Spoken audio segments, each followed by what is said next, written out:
Today's episode is brought to you by Firmtech. All right, folks, a man that almost needs no introduction. I'm sitting down with Jeff Evely, and he is the man who dared to walk into the King's Woods in Nova Scotia, gathering international attention. And I wanted to hear straight from the horse's mouth what the hell is going on in this quiet part of Canada, which I thought was a quiet part of Canada. So, Jeff, welcome to the show, man, and let's get right into it.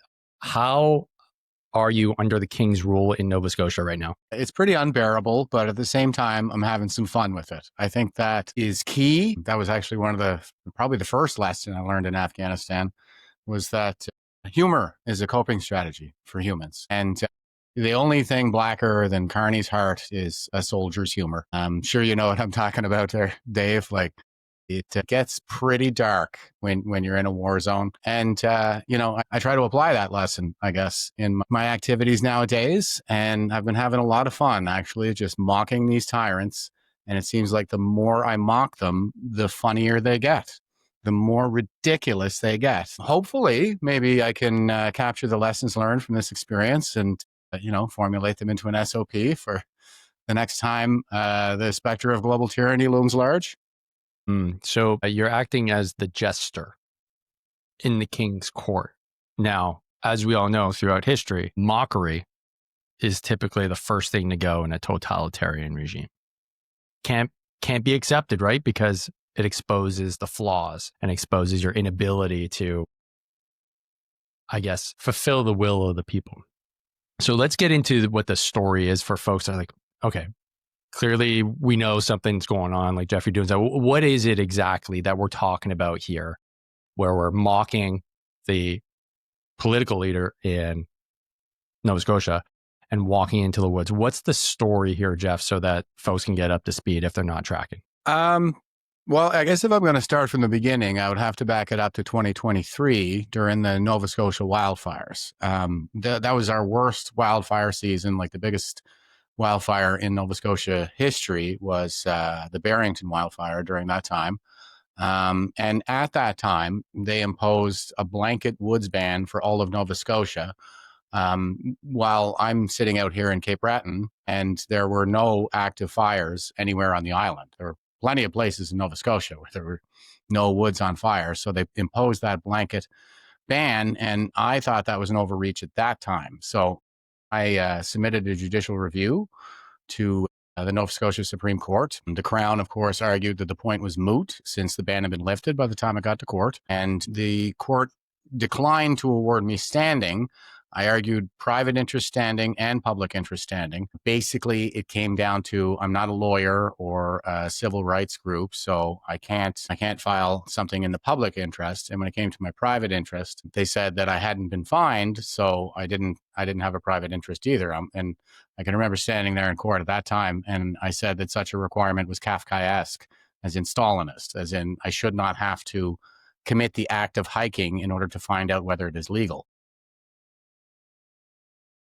Wait. Okay, wait, hold on a sec. Okay, so for like geographically speaking, for those folks that don't know, like Cape Breton is part of Nova Scotia, the province of Nova Scotia, but is a separate island, so off the mainland. So blanket, no woods, like hiking because there's wildfires on the mainland, but you're not on the mainland, you're on Cape Breton Island. And so they're saying you can't go. Now, you said, well, that's an infringement. And they said, it would have been had we fined you. You cannot stand on your rights alone in a Canadian court. There must be money involved. That was what the court basically told me at the time. And I should clarify, like Cape Breton Island, it's something like a quarter of the landmass or something like that. I'm not exactly sure, but there's a 2-kilometer Strait of Canso between mainland Nova Scotia and Cape Breton Island. It's a natural fire break. Like no wildfire in history is going to jump over a 2-kilometer body of water.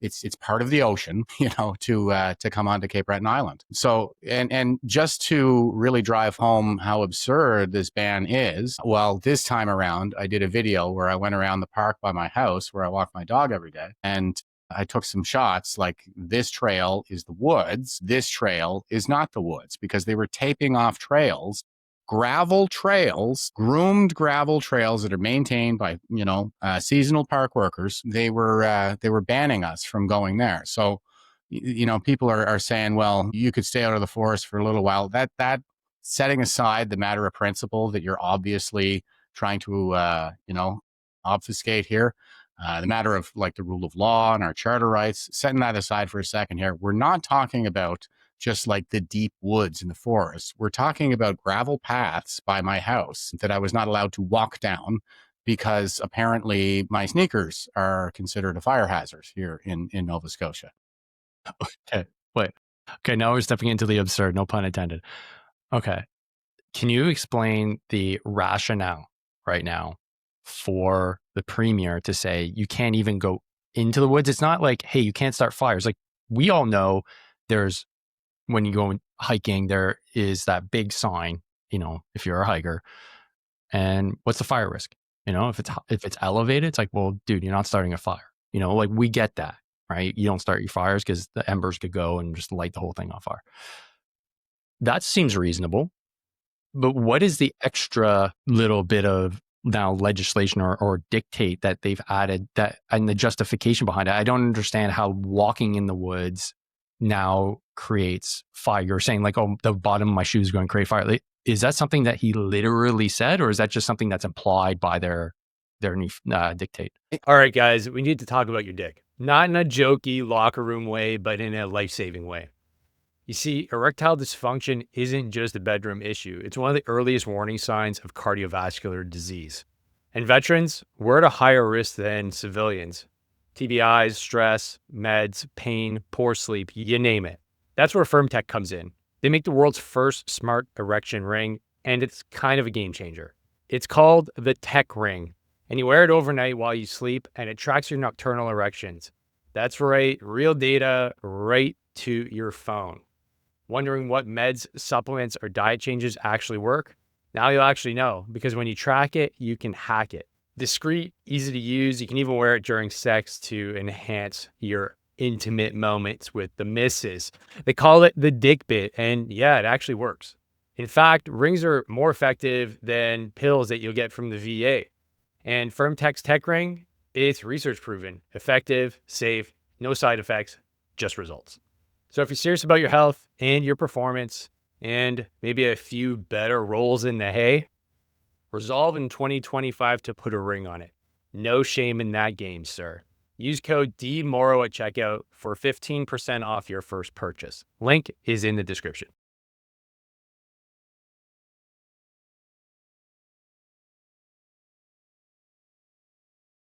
All right, Jeff is a perfect example of what it means to be hard to kill. Not only is he fit, but he takes personal responsibility and stands up for what he believes in. And these are the type of things I'm talking about in my book, Harden the Fuck Up. You see, if you're not physically fit and taking care of yourself, it's very hard to stand up to the tyrant. And personal responsibility is the first step to making sure that people don't walk over your rights and your ability to live as a free man. I have 19 chapters of the best tips to get you fit, healthy, and dial in your mindset while recovering from all those injuries from a career of service in this book. You can get it on Amazon. It's a bestseller. Not only that, if you're a Canuck, you can get it at Indigo. Links are all here in the description. I'm telling you, I don't have a large budget for this book to market the shit out of this. So it's up to you to really help me out and make sure that this gets to as many veterans as possible by sharing the links, making sure you share the audiobook, the physical book, every way possible. Greatly appreciate it. Links are here in the description, and make sure to leave a review after you read this bad boy. All right, let's get back to the episode. Enjoy. I think it is implied. I don't think they really thought that one through and realized how ridiculous it was when they first put it out there.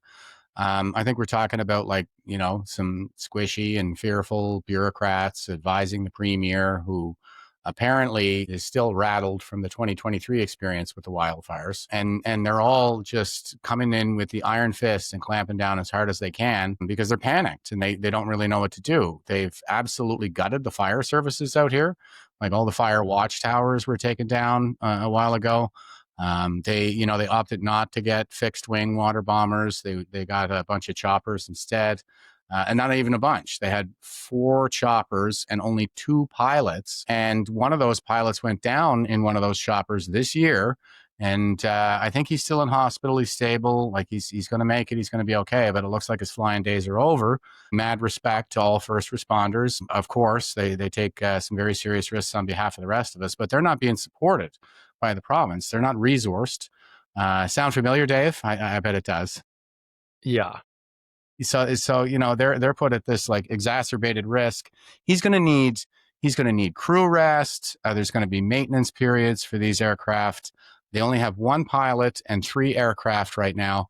Like the number of firefighters, Peter McIsaac, he's a 29-year firefighter in Nova Scotia with experience investigating arson and these kinds of things. Like he's been sounding the alarm about this, about how they've completely gutted the emergency response services, and we're dependent on other provinces now.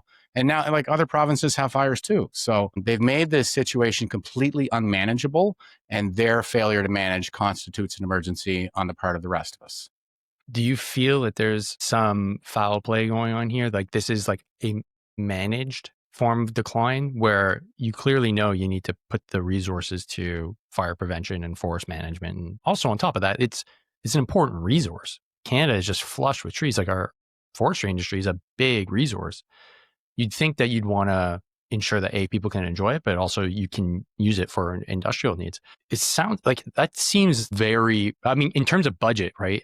For the entire province, it doesn't seem like it would be a massive chunk, and it would seem like a no-brainer to keep it well funded. But do you think there's something fishy going on there where if you don't fund it, then you can impose, or is it just straight up incompetence? I think, okay, I will say I'm not a conspiracy theorist. I'm more like a cover-up theorist. In order for me to believe that there was a conspiracy at play where everything is very carefully managed in a way that is harmful to us, then I would have to believe that these people are competent.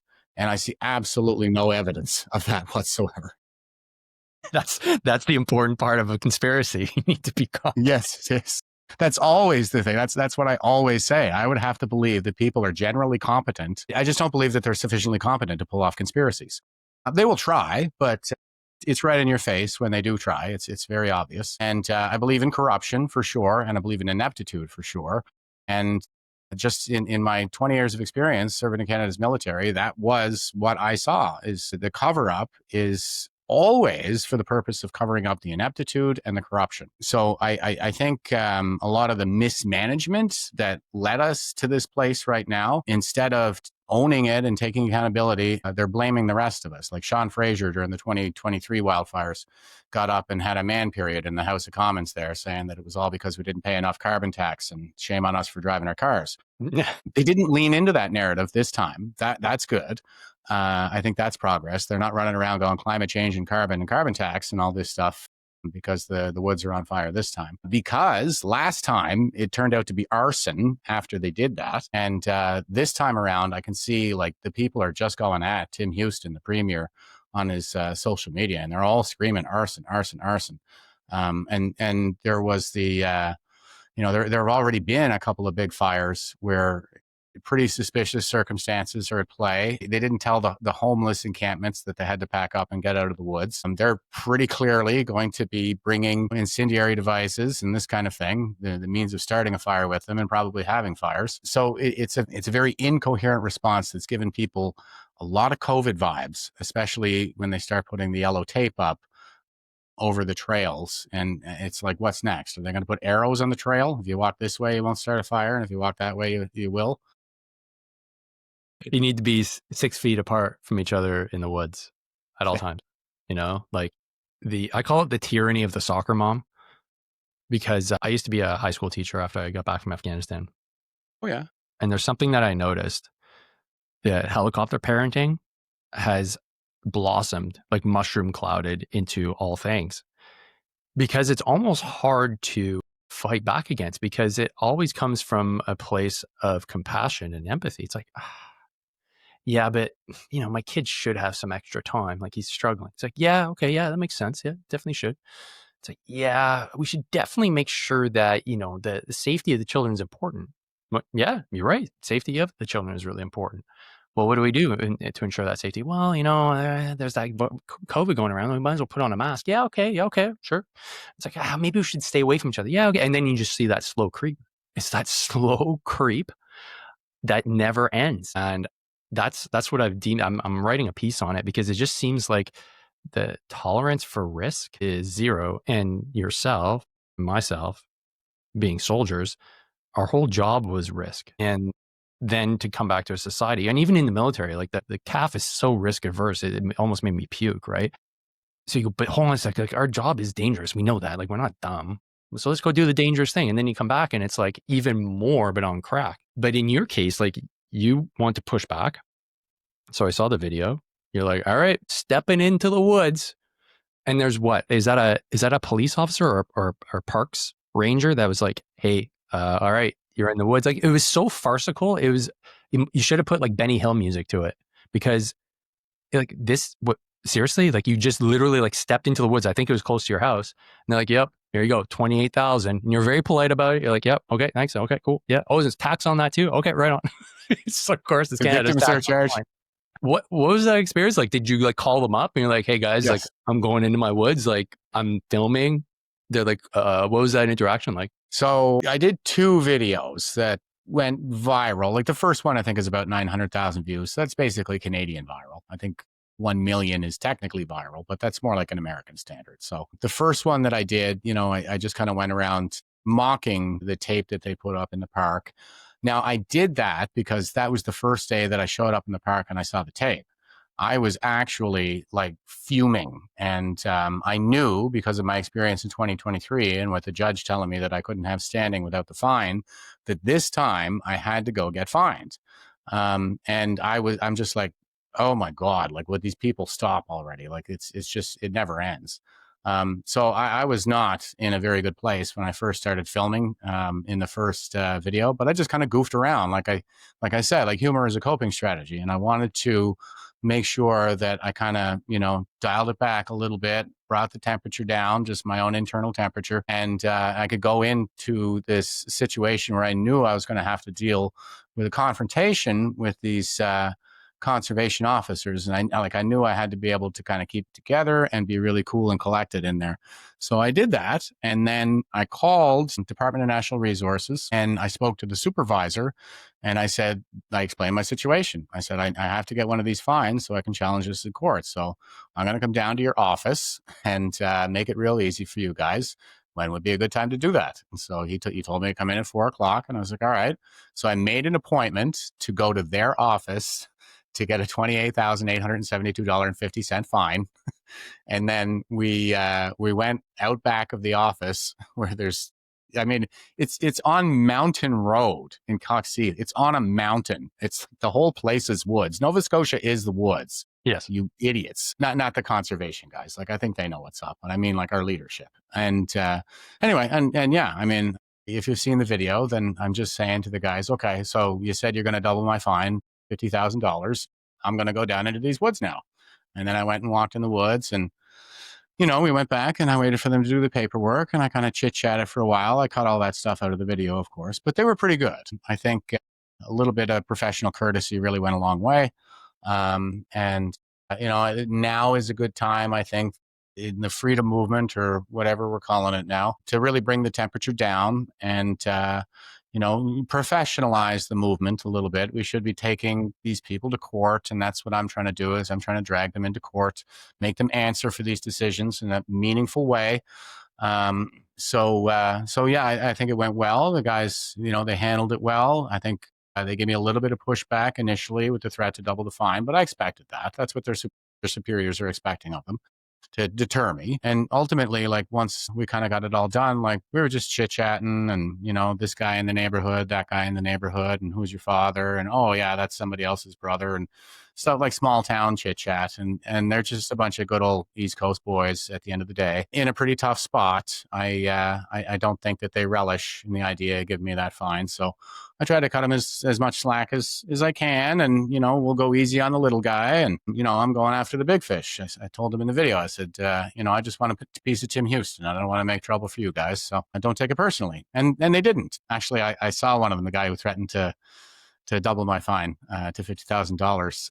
He came by the house not too long ago. We had some other paperwork. We kind of had to tie up some loose ends, but yeah, he came to my house and he had a really, he had a good sense of humor about it. He was kind of giggling at the fact that Joe Rogan thought it was in Saskatchewan. And, so I think like everybody's pretty cool. You know what I mean? Like regular everyday people, we're doing okay. We're pretty cool.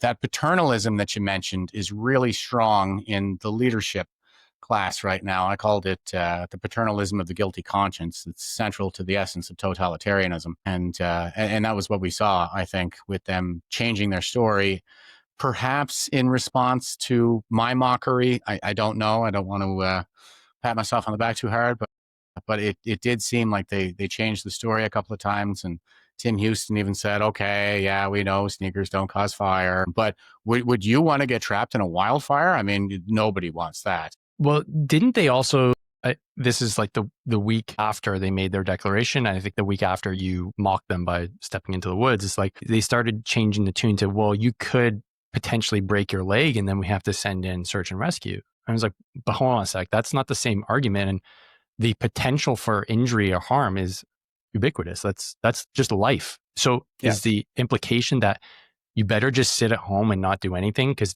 how dare you actually get the services that you pay your taxes for to come rescue you? Or is it because like, oh shit, we actually don't have the services. So that's why we're telling you like politely, sit the fuck at home, don't get injured, don't come to the hospital because you're screwed. That was, I mean, I'm not from Nova Scotia, obviously I'm here in Quebec, but I get that vibe when people start coming out and saying like, hey, but what happens if you get hurt? It's like, well, what do you mean? What happens if I get hurt? That's the risk I take just leaving the house, period. No. Yeah. If I'm in the woods or not, what difference does it make? Like it just seems absurd. But if it wasn't for you doing what you did and actually, the rubber hit the road with you, it wouldn't have got international attention. That's the purpose of being brave, right? You have to confront that. And I just love the fact that those peace officers, like you're obviously filming them. It was just it was the most Canadian interaction in the world. I don't know if the Americans glean that, but like, say, all right, buddy. Yeah. Oh yeah. Cool. Yeah. And you're just explaining pure Canada. If the politicians weren't there, we'd be sorting everything out at the lowest level, right? Like you're from a small town.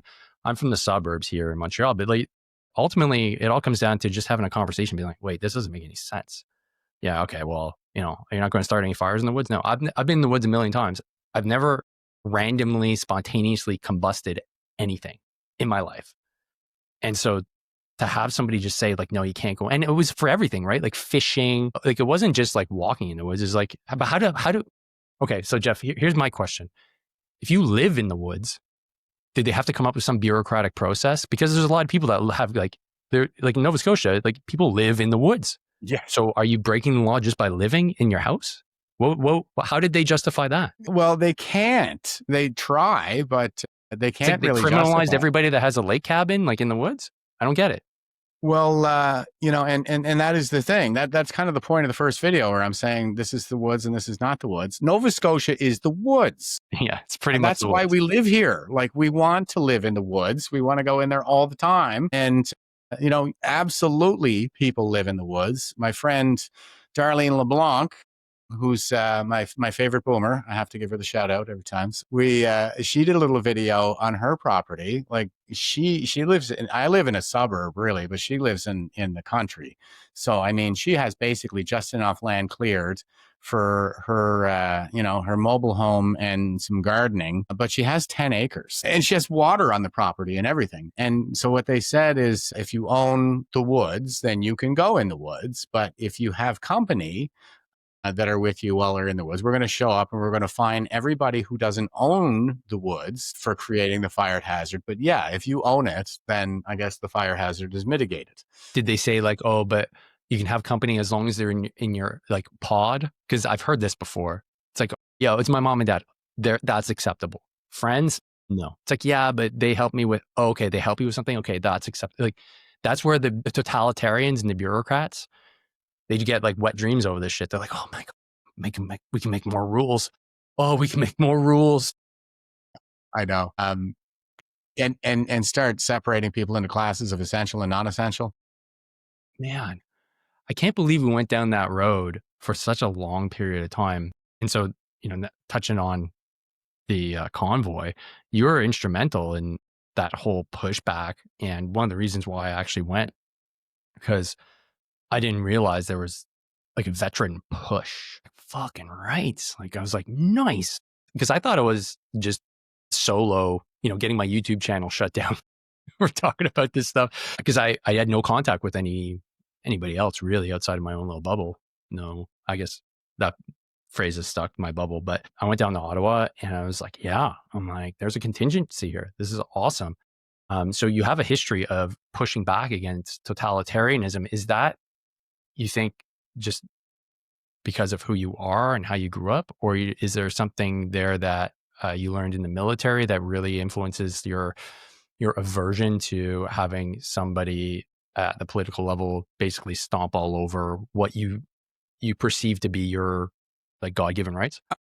It's both in a sense. Definitely, I think it had a lot to do with how I grew up.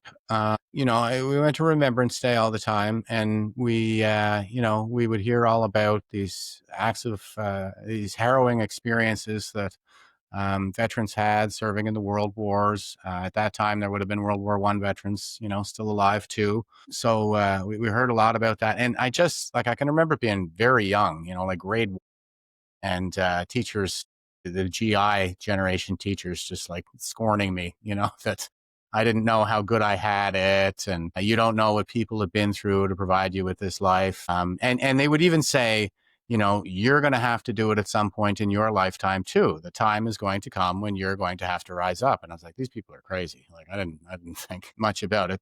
And then I went on, and we read Orwell, Animal Farm in 1984 in high school, and also like Hemingway. So I was pretty heavily influenced by those. And they're World War I veterans. So I always kind of wondered. I was like, especially with Orwell, I was like, man, he's really onto something. It's like I can feel that he's onto something, but I don't get this. This is so strange. I don't really understand. But he understood something. And how did he gain this insight? Well, I said, maybe I'll go and do what he did and see if I can figure it out. And that was kind of the attitude that I had going into my military service. Was, we're still trying to figure this out. Why is it that we seem so destined to destroy ourselves? And so I kind of treated there was an anthropological component to my military mission, I guess, where I was just kind of studying and saying like something not right here and something not right there, and the risk averse culture that you talked about. I could see that. And there are a lot of tyrants, I'm sorry to say, especially when you get to the upper ranks and things like that within the veteran community. But yeah, so I think I kind of started out in life with, a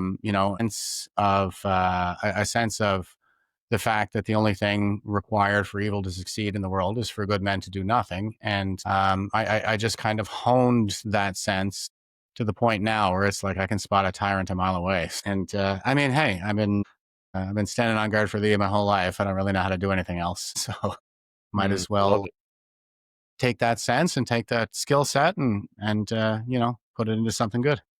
Yeah, well, I think it's historically, I don't know how much truth there is to it, but in any civilization, it's only about a 4% of the population that is willing to actually stand up to the tyrant, that eventually turns into like the plurality of people once they realize, oh, there's people actually standing up. Those are the ones that obviously get their heads cut off first, right? Because the tall poppy syndrome, like the tyrant's going to focus on the guy that's confronting him immediately, obviously. So it's a difficult position to take because you can lose everything, right? Like, yes. The convoy for you, like that was no joke, right? Like you got fined there as well, didn't you? Fined for what? Did you get fined, or did you get any? You had infractions with the law, didn't you?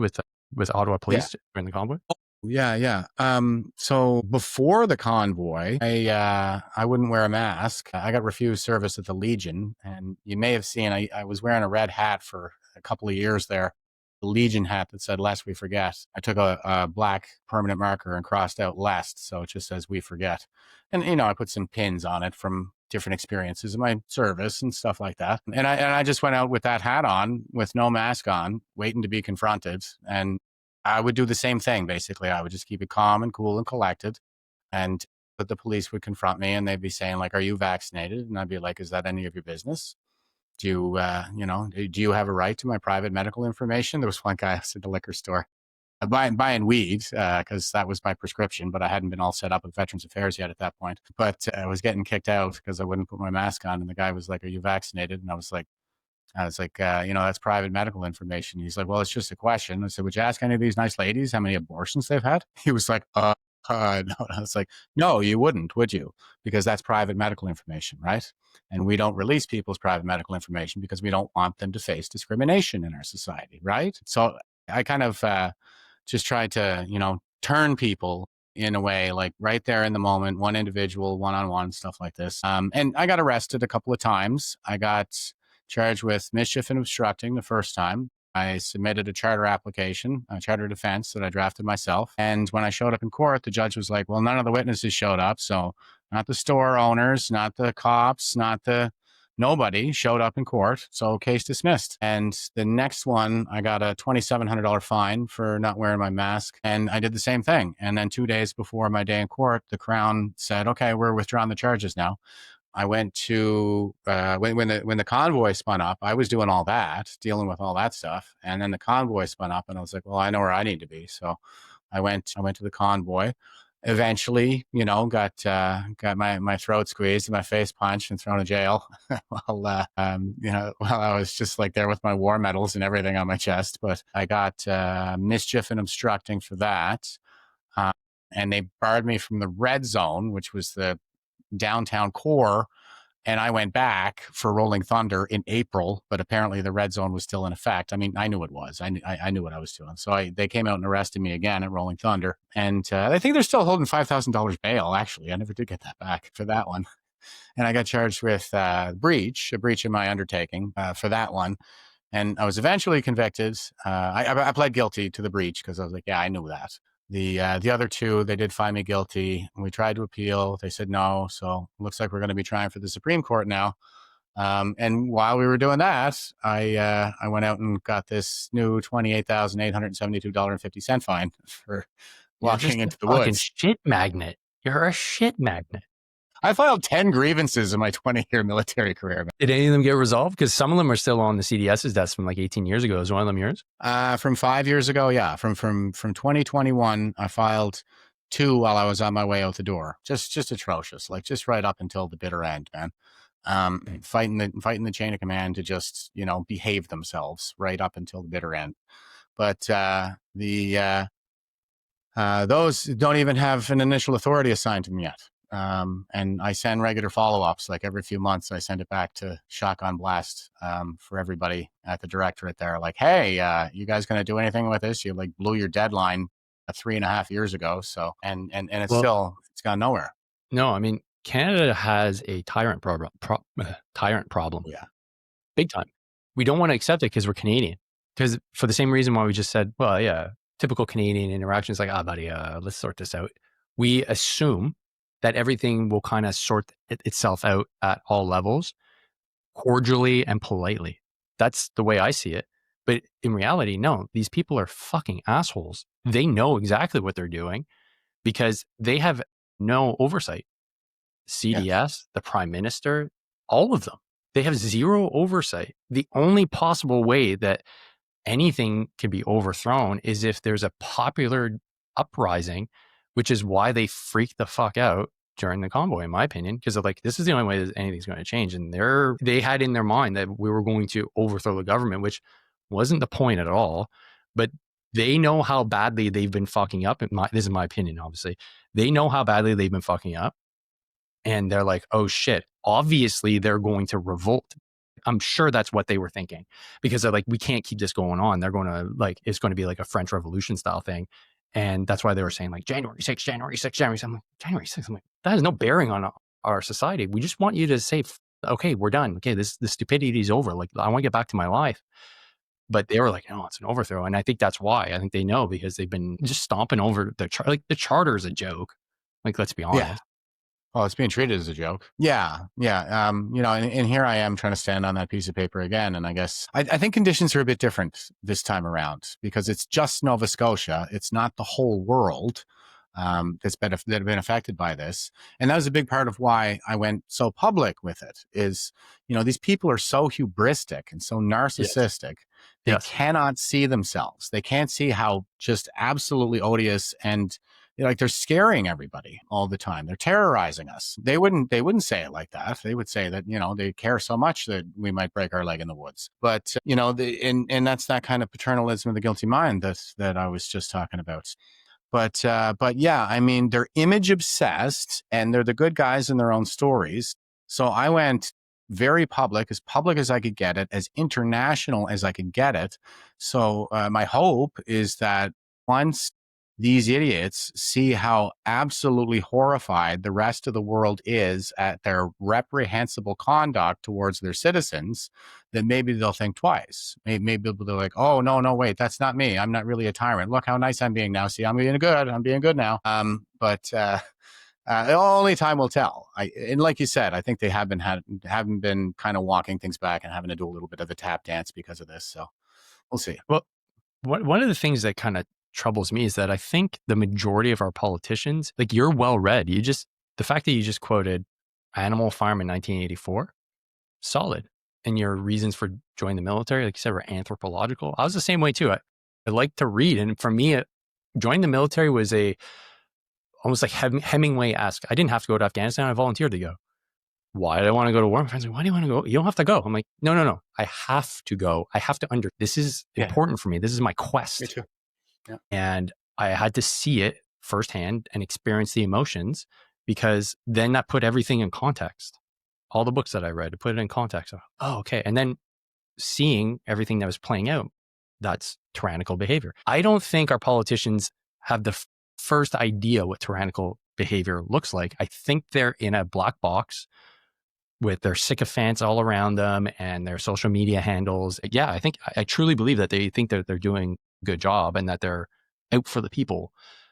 But I don't think they have any context, because I don't think they read. I think they just read what they're told to read. And I don't think they put any thought into the fact that, man, like sic semper tyrannis, man, like I think it's the state motto for like Wisconsin or something. Like the Americans, I think, have a much better grasp. When things start getting a little bit wonky and a little bit tyrannical, they go, I don't think this is going to fly. But here we go, no, more tyranny. I think this is what we need. I don't know. Do you think that's part of the problem, is that our politicians, we vote in people that aren't well learned? Is that part of the issue? Well, and I cannot overstate the fact that it's not even, I mean, it is the politicians, but it's the people who keep putting them there. And I don't even mean the voters. I mean the party old guard, because they're the ones who select these ridiculous candidates, so they can be easily controlled.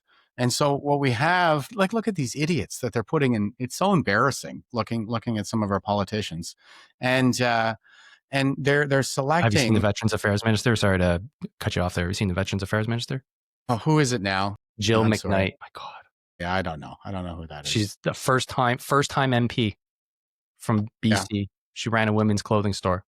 She's in charge. I shouldn't say that. She's not in charge of me. She's not in charge of you, but she's got guys like us in her portfolio. I don't think she's up to task, but that's just me. I can't deal with even like, I'm still on Voc rehab. I got to deal with PCVRS and all this stuff. And I can't even deal with those people. It just feels so good to be on the other side. Fucking hated that thing. I can't wait to be done with it. God almighty.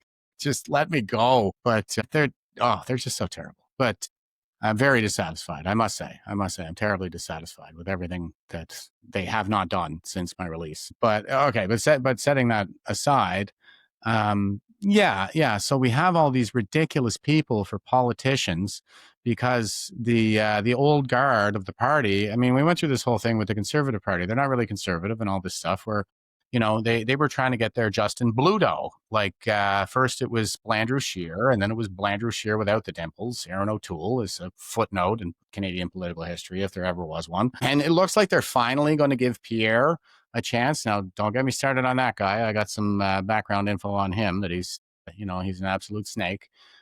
But they would never put forth somebody who was anything less than kind of what, like the boy band politics. They seem to want our political parties to be boy bands these days. Yeah, of course.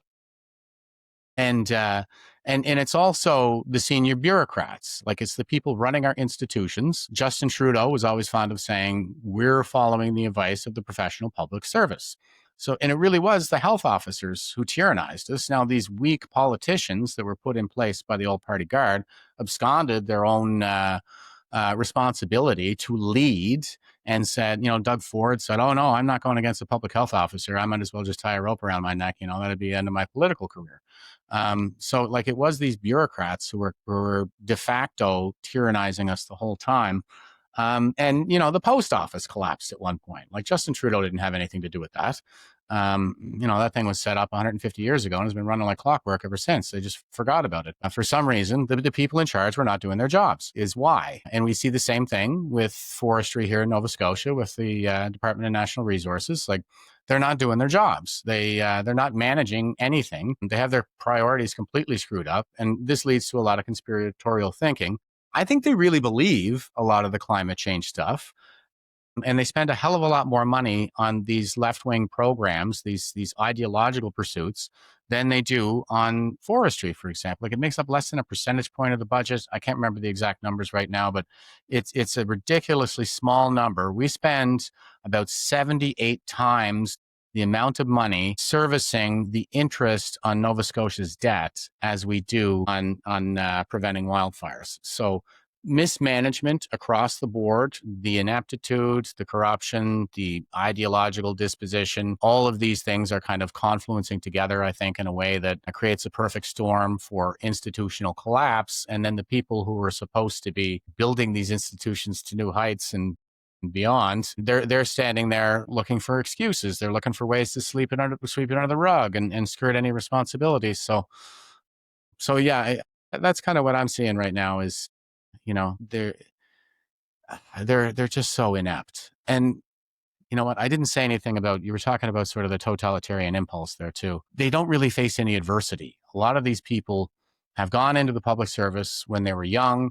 Maybe they got there because of who they knew. I'm not a conspiracy theorist again, but there are a lot of guys who are Masons and this kind of thing, and it's kind of who you know. So people are getting there because of favors, or they got in there during a time when there was a lot of hiring, and they spend their whole lives in there, never really facing any adversity. And then when it's time for them to lead, when they're in charge and they're in these stressful situations, they absolutely do not handle it well whatsoever.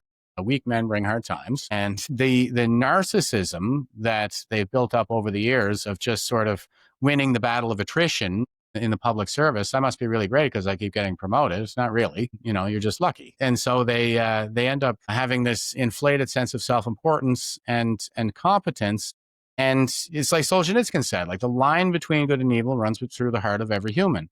But for them, no, they never see that dark side the way that we have. And so it's almost like they're not even sure that it exists. Like, no, there's no darkness in my heart. There's no reason for me to practice impulse control, but that's what it is. Like, the default setting on the human species is totalitarian.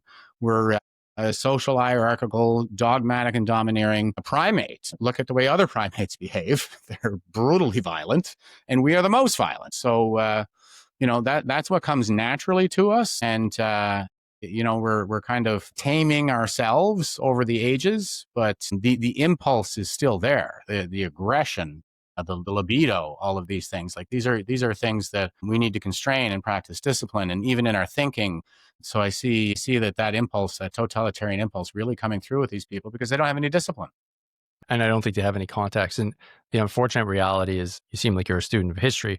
This will inevitably end up in some sort of total collapse, which typically ends in violence. I mean, you can even look at it from a physics point of view, like entropy and enthalpy, right? There's too much energy built up in the system, and you have too many people that aren't able to meet their basic needs, which is kind of the deal here in Canada. Like, you come here, we've got all the land, we've got all the water, it's like, there should be land of plenty. Well, how come I'm struggling? Like, I'm working my ass off. And then on top of that, you're putting all these restrictions on me. Hold on a sec, like, time out. What is going on here? And I think that's kind of the sentiment for a lot of us that are actually paying attention. And you have one of two options. You either stick around and fight, or you fuck off and leave. Right. And, I've made my decision. I'm staying for the foreseeable future. So that's why I'm on the podcast. That's why I'm chatting to folks like you. It's like, man, like if everybody fucks off, then what? Like at some point, somebody's got to stay and put up a fight, because either the place, I mean Canada, either just completely collapses and then our neighbors to the south just by default have it, or we got to fight for what we have. Like that's the other thing we haven't done here in Canada. We haven't fought for what we have.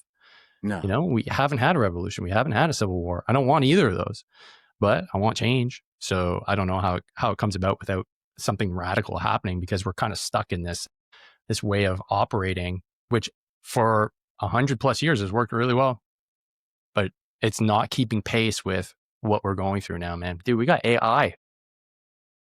I know. No politician here in Canada, like everybody's taking a break over the summer. Meanwhile, the states are passing bills, legislation on AI, crypto, resource management, making deals. And we're just like, what do you guys do? Where's the research engine? Where are the companies? What's going on here in Canada? Man, like we can't just keep on pumping out oil and natural resources. We'll get ruined. People will just consume all that and then we'll have nothing to show for it, man. We need to build something off of it. It's a whole other podcast. But I wanted to ask you, did you ever, James O'Keefe, I just noticed, went to Nova Scotia. Did he tee up with you at all? Or did he see your post and he's like, man, this is insane? Because I've never seen James O'Keefe in Canada, period.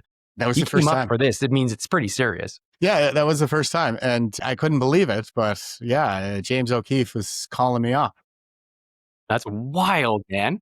Well, my team helped network me to him, and it was Viva Frey who gave him my number. And then the next thing I knew, he was calling me up, and I chatted with him on the phone for half an hour. And so, yeah, he came down here, and I was his tour guide, Barbie, while he was in town. And I was a sergeant major, so I was like, I know what to do when the general comes to town. You give him a VIP treatment so that when you need his help down the road, he's going to want to give it to you. So I took him around, like he didn't have much time. He was here for like 2 nights in the hotel, and it was like, go the whole time. But I made sure that he got a big fat donair.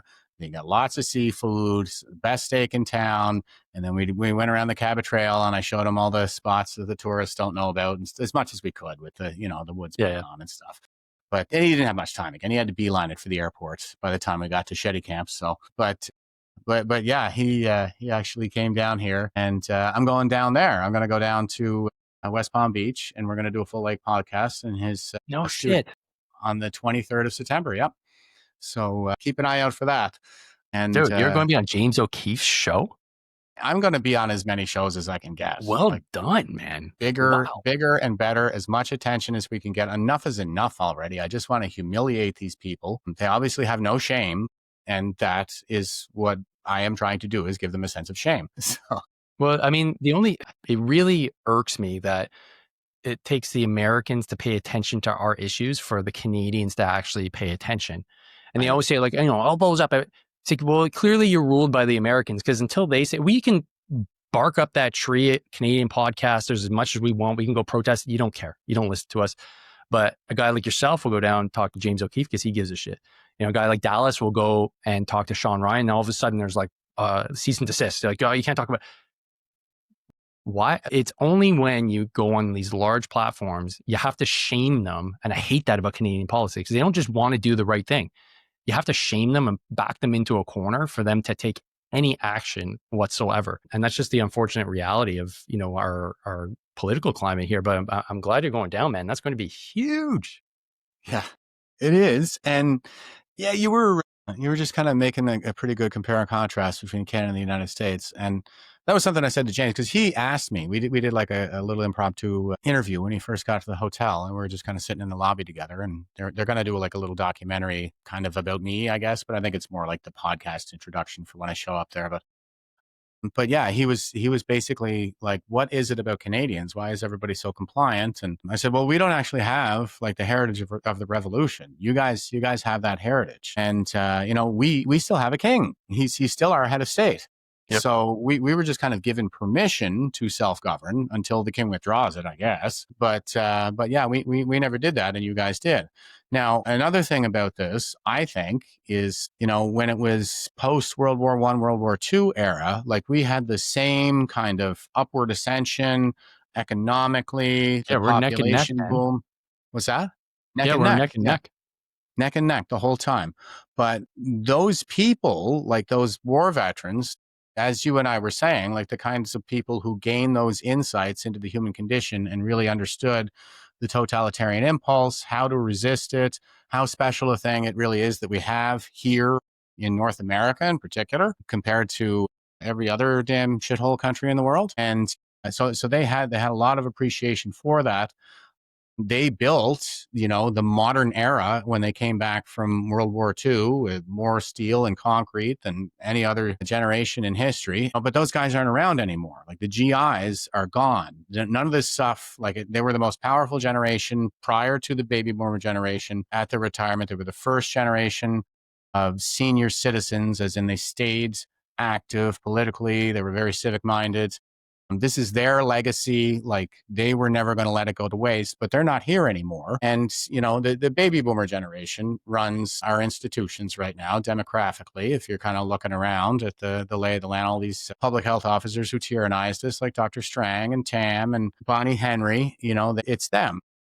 They didn't have a Vietnam, especially in Canada. We took a pass on that. So they never had a Vietnam. About 20 to 40,000 Canadians. We don't know how old they were, but I would say they were overwhelmingly boomers. They went to the United States to serve in their military during the Vietnam War. And presumably most of them stayed in the United States. And what did Canada do? It was a matter of official public policy that we became a haven for draft dodgers. So all of those smelly, AIDS-ridden, dope-smoking hippies who wanted to avoid ever having to have a moment of courage in their life, they came here. So it's kind of like the generation that's running everything in Canada they're like no war veterans. There are barely any. Like you and I know a few. Like I'll say Neil Sheard, for example. He went to Afghanistan. And also, Eddie Cornell is one of the best guys you'd ever want to meet. And he's a baby boomer. And Tom Quiggin is probably the best damn intelligence officer I've ever met. Like, there are plenty of good ones, just not enough. Whereas in the United States, they don't, they don't have that disproportionality the same way that we do when it comes to the elder generation that is supposed to be leading us through this crisis right now. Yeah. Well, and they absolutely have a much tighter integration on the political level with their veterans. So yes. Oh, case it's in crazy. Point, I was they just have talking about so many veterans in the United States. Yeah. So many.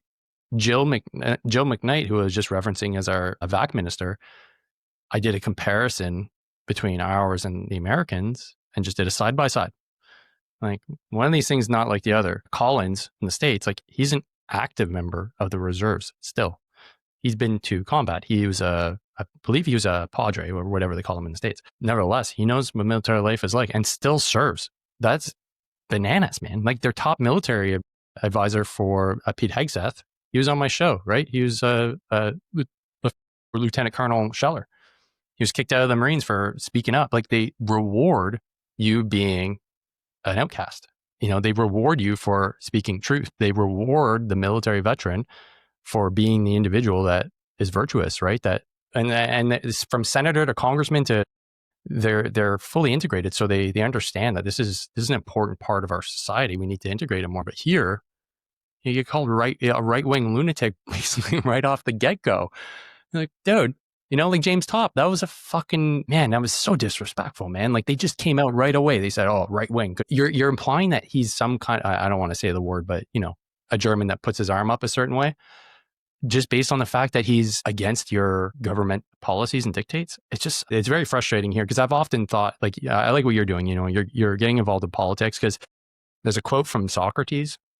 I think I have it here. You probably know it. It's one of the penalties of refusing to participate in politics is that you end up being governed by your inferiors. Yeah. It sounds badass when you think about it, but like, it almost sounds arrogant. But I guess to get to the heart of what he's trying to say is like if not you, who? Yeah, and the guys in Nova Scotia right now. Yeah, and that's my attitude. And I think Plato said something very similar to that as well. Like the price of apathy toward public affairs is to be ruled by evil men. And yeah, I mean, Canadians are actually pretty apathetic, and they take it for granted. You know, it's just like everything works great and we don't have to worry about anything because it's always been that way. It was that way. It was because we had a massive generation of veterans, the GI generation, running everything for the longest time. And they're not here anymore. So we can't take that for granted. We absolutely cannot take it for granted. Sorry, I think I just lost my thought there, but refresh me there, Dave. You know how it is. We're philosophizing about Plato and getting into politics, and ultimately, like the generation that is involved in the States, they're way more integrated into their political sphere than we are. And I think it's just kind of been a policy of mine, I think from very early on in my military career, like at the latest, when I hear myself saying somebody should do something about that, I go, wait a minute, I'm somebody, so I should probably do something. And you know, we were just talking about how, you know, you made your decision to stay. I did the same thing. I was all set, man. Like coming up near the end of my military career, I was like, I'm going back down to the US. I was posted to Florida for 4 years, working with NORAD. And I was like, man, I'm going to go down there and chase after my old girlfriend. You know, I think that's the place for me. And I just had enough. I was like, I've had enough of this crap. I'm getting out of this country. But then when I really saw like how dark things were getting, especially around the 2021 election, just prior to my release, I was like, I can't leave. Like, I got to stay.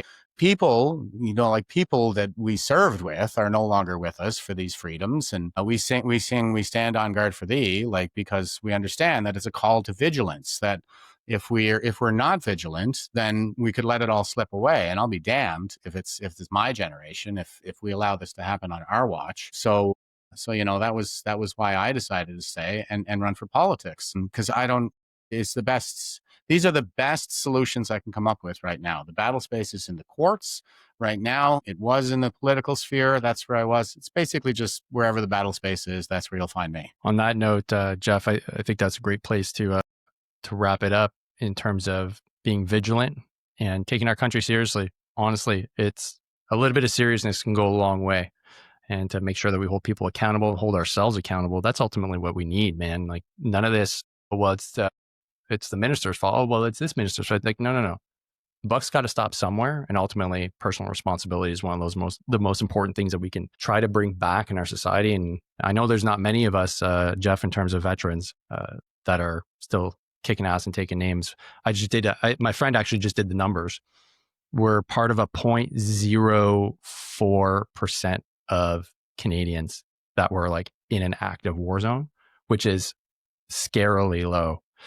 So we hold this privileged position, I would say, to share what we've learned and to make our communities and countries a lot better. And what you're doing is admirable, man. So congratulations on taking a stance. And I'm really curious to see how it unfolds in the future and how your interview goes with O'Keefe down in the United States. So before we sign off, where can folks watch your content and learn a little bit more about you? Just follow me on X. It's at Jeff Evely, just like my name. So I'm pretty easy to find. And I have like a PPC page, Jeff Evely PPC, over on Facebook. That, you know, and I'm on Facebook. I'm on all the usual socials with my private stuff. So I didn't set out to be a social influencer so much. Like I did some podcasting like you for a while because that's where the battle space was. I thought. And then when I was getting a little overwhelmed with my my legal battles, I kind of backed away from that. And then I did the political thing and so on and so forth. But yeah, I mean, like I said, wherever the battle space is, that's where you'll find me.